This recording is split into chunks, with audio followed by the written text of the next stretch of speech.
Well, now in problem number 33, we are asked to factor 7y plus 70, and we're given part of the factoring already.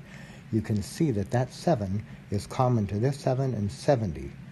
So what would we put in here that when we multiply 7 all the way through, we'll get 7y plus 70? Well, just imagine we're doing this. Here's the 7y. We're factoring out the 7. So out of the 7y, we remove the 7. What's left is a y. And you can see this now. If you multiply, what do you get? 7y. So there's our 7y. And then 7 times what is going to give us plus 70. So just do a little division, right? The opposite of multiplication is division. So 7 into 70, that's going to be positive 7, and the positive 70 is plus 10. So we've got the factorization, and then we're asked to check this by multiplying it out. So if we multiply it out, we'll multiply through 7 times y. We can't really multiply a 7 to y, but we can indicate it with a 7y plus 7 times 10. This will give us 7y plus 70, and that's our original expression. In problem number 35, we're given this expression, 9x squared minus 15x. We want to factor it, and part of the factorization is already given to us, the 3x. Now the 3x is common here, right? Look at the 3, that's common to both the 9 and the 15. In fact, 3 is the biggest number, the greatest common factor of 9 and 15. There's 2 x's here, 1 here, so there's at least 1x in each one of these terms. So we'll factor out that 3x. Now what's left? If we do this is going to be a multiplication, right? 3x times what is going to give us 9x squared. So do a little division. 3 into 9, that'll go 3 times. And now look, here's how I think about this. We've got 2 x's here, and we removed 1. So there's 1x left. So I'm going to write that x right here. And sure enough, you can see this. 3x times 3x, that's that 9x squared. Now, what about over here? We started with 2 terms. We better end up with 2 terms over here. So 3x times what is going to give us this negative 15x? Well, 3 times what gives you negative 15? Do a little division. Positive 3 into negative 15, that's going to be negative 5. And the way I look at this is that there was an x here, but we removed it. So all that's left is that negative 5.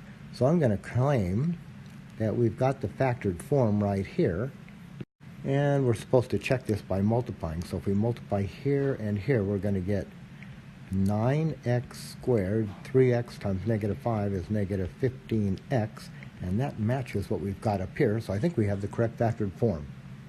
Now, in problem number 39, we're given this binomial, right? 2 terms, x squared minus 4x, and we want to factor it. But notice that we're given no help this time, so let's see if we can see what's common here. So as far as numbers go, there's a 1 here and a 4 here, so there's only a 1 in common.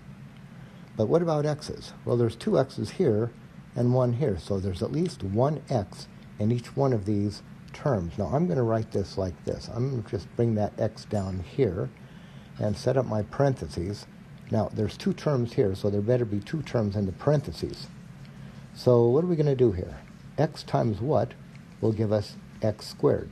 And the way I like to think about this is there were 2 x's to begin with. We removed 1, so there is going to be 1x left. And then sure enough, x times x, that's that x squared. Now over here, negative 4x. Well, I look at it this way. There's negative 4x.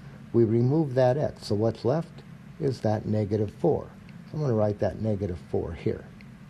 Now I'm going to claim that this is the factored form, and let's check it by multiplication. So if we multiply, we'll get x times x is x squared, x times negative 4 is negative 4x, and that matches our original expression. Now here in problem number 47, we're given these 2 terms here, 24a to the 4th plus, and then 18a squared. Now, what's common to both of these?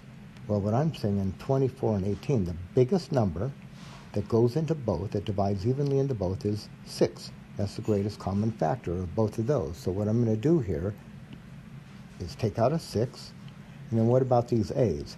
I got 4 of them here, 2 of them here. So there are at least 2 a's in each one, right? I got 2 here and 4 here. So I got at least 2 a's in each one. So I'm going to take out those 2 a's and write this as a squared. And that's all that's common, so now I'm going to write my parentheses, anticipating I can get the rest of this. So what are we going to put in here? Now we started with 2 terms. We better get 2 terms in here. So let's see, 6a squared times what gives us 24a squared? Well, I'll do a little division. 24 divided by 6, that's going to be a 4. And now look at it this way. There were 4 a's to begin with. We removed 2. So there's 2 a's left. We'll still get that 4a squared. Let's just run a quick check. Just run a quick check here. 6 times 4 is 24. A squared times a squared, a to the 4th. So I think we've got it. Now what about over here? Well, let's do a division again. 6 times what is going to give us that 18? Well, positive 18 divided by positive 6 is positive 3. And we started with 2 a's. And we removed both of them, so there's no a's left here. So it looks like we've got it. So I'm going to claim now that that's our factored form, and I am going to check it. Let's multiply. So 6 times 4 is 24. A squared times a squared is a to the 4th. 6 times positive 3 is positive 18, and we still have that a squared coming along. So this is going to be 18a squared, and that does match our original expression.